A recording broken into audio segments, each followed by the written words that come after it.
Bonjour encore tout le monde, c'est moi, Pasteur Michel, votre préféré. Je vous niaise. Aujourd'hui, nous allons étudier un peu plus les autres étapes de la croissance spirituelle. On a commencé un peu avec c'est quoi un bébé spirituel, puis on a touché l'importance des autres quand nous sommes bébés spirituels.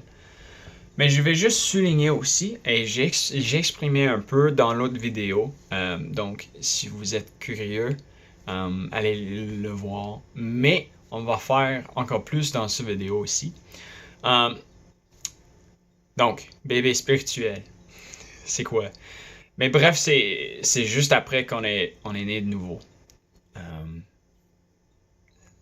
Ça veut dire qu'on n'a pas expérimenté la foi chrétienne à profondeur. Ça ne veut pas dire qu'on n'a pas expérimenté la spiritualité. On n'a pas expérimenté les lois qu'on n'a pas connu la vérité de Dieu. Mais notre relation avec Dieu, notre soi spirituel en relation avec Jésus n'est pas développée. On a vraiment besoin des autres pour nous guider parce qu'on a aucune idée quoi faire. C'est vraiment l'étape qui souligne l'importance de l'un et l'autre dans le développement spirituel. Je vais dire, quand il y a des fois encore que j'ai des questions spirituelles, que j'ai besoin des autres. On n'est jamais trop mature pour grandir. Et je ne vais pas dire que je suis bébé chrétien ou que tu es bébé chrétien à cause des questions. Mais imagine que tu peux jamais remplir je pense que c'est pas blanche, mais fill in the blanks. Nous pouvons jamais répondre nos propres questions si quelqu'un nous a pas aidés en premier. Comme, je sais pas comment dire plus clair, mais comme il dit, quand nous sommes jeunes dans la foi, quand nous sommes jeunes dans la vie, on est ignorant. Et c'est pas notre faute nécessairement. Mais il prend le temps de passer cette ignorance et de devenir assez, pas intelligente, mais connaissant de ce qui est vrai. Sachant de ce qui est vrai. Donc, après d'être bébé, on a appris assez de comprendre c'est quoi la foi, c'est quoi ma relation avec Dieu, c'est quoi ma place dans l'Église. On devient enfant spirituel. Et comme j'ai dit un peu, et je vais dire encore, si on a vu un enfant, c'est toujours moi, à moi.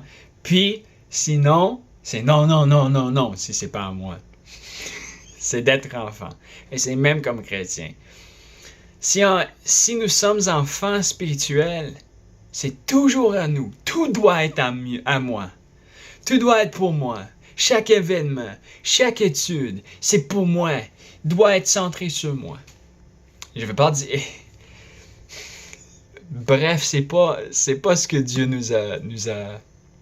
nous veut pour nous. C'est pas ce que Jésus veut pour nous. Mais ça fait partie d'être enfant. Nous voulons explorer, nous voulons expérimenter, nous voulons grandir. Comme d'être enfant, nous voulons d'être adultes. On connaît rien d'être adulte, mais nous voulons y arriver. Et cette curiosité est bon pour nous. Parce que le vouloir de connaître Dieu nous pousse à grandir, nous pousse à croître spirituellement. C'est aussi important dans ce temps, comme quand bébé, que nous avons une bonne retenue, une bonne réseau. Et voici le plug pour le réseau. C'est un bien et bon programme à l'IBQ. Mais on a vraiment besoin des autres pour nous guider. Parce que c'est très, très, très facile, quand nous explorons un peu trop, d'être blessé. Ou de trouver un fausseté ou quelque chose qui nous fait mal.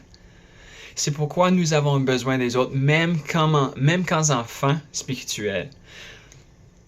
Parce que si on n'a pas de sagesse, quand on cherche l'intelligence, on va pas trouver l'intelligence, on va trouver quelque chose d'autre. Et c'est la folie. C'est important d'avoir les yeux fixés sur le but. Quand quelqu'un est chrétien, un enfant dans leur foi. Parce que si nous n'avons pas une point à faire focus, on va se perdre. C'est juste ça. On ne veut pas que les enfants se perdent. On doit les guider, comme bébés. Mais on doit les aider à chercher eux-mêmes, à vouloir approfondir, je veux dire, s'approfondir, troisième fois le bon.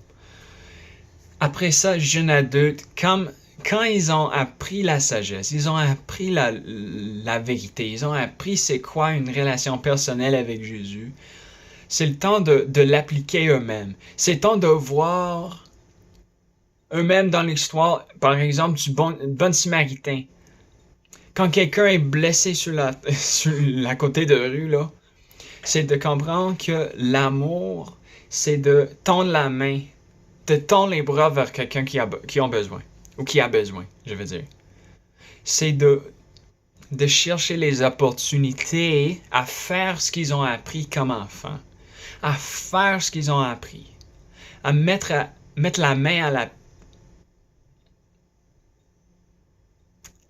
Regarde, j'ai oublié la phrase québécoise, mais je suis sûr que tu l'as, et je suis fier de toi, parce que t'es plus qu'un jeune adulte comme Québécois, ou comme francophone, je vais juste dire. Je pense que c'est mettre la main à la pâte. Mais voyons. Nous devons, comme cette phrase-là, nous devons comprendre c'est quoi faire la pâte pour mettre la main dessus. Comprends? Nous ne pouvons pas se lancer si on n'a pas la sagesse, si on n'a pas la compréhension des choses qui puissent arriver. C'est mieux d'être préparé, d'y aller sans préparation, toute seule, et, comme j'ai dit, se perdre dans ce vouloir de servir.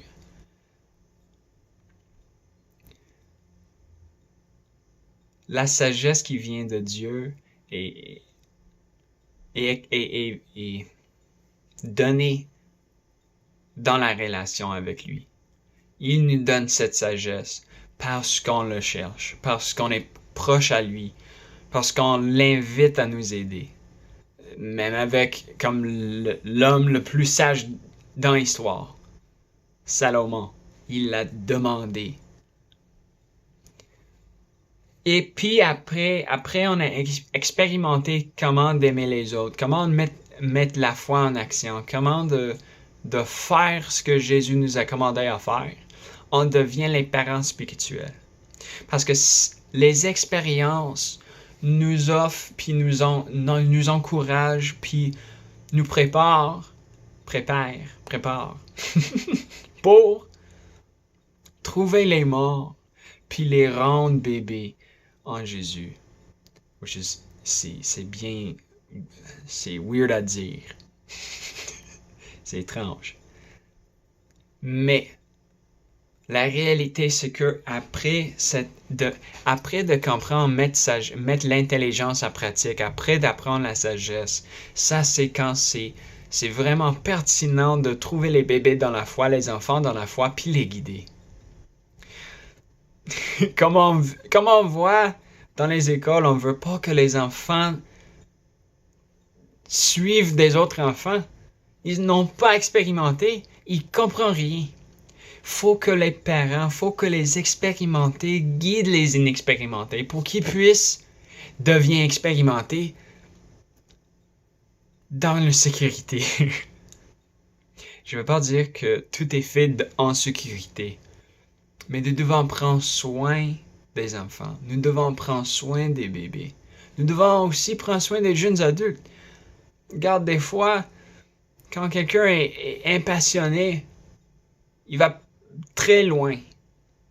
Mais c'est pour les parents, c'est pour ce qui voit le foi avec un peu de l'intentionnalité et stratégie pour former les jeunes adultes, les enfants, les bébés à être parents eux-mêmes, à être matures dans leur foi. Et c'est tout pour ça. De devenir parent, c'est vraiment juste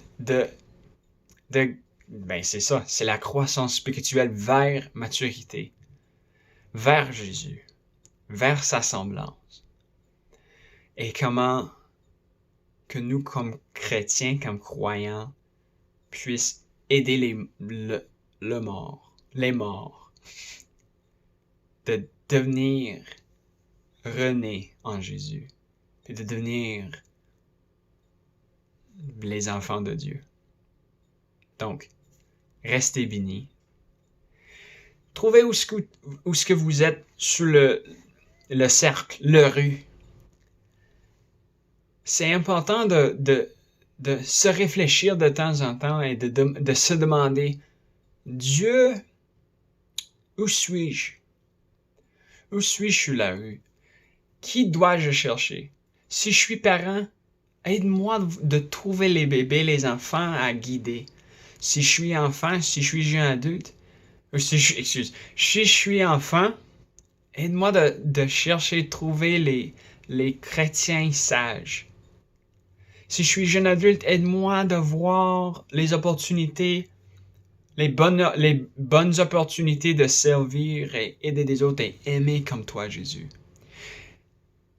Jésus a vraiment quelque chose pour nous, peu importe où ce que nous sommes sur le roue, parce que il nous a promis une croissance spirituelle dans relation avec lui. Donc, restez bénis.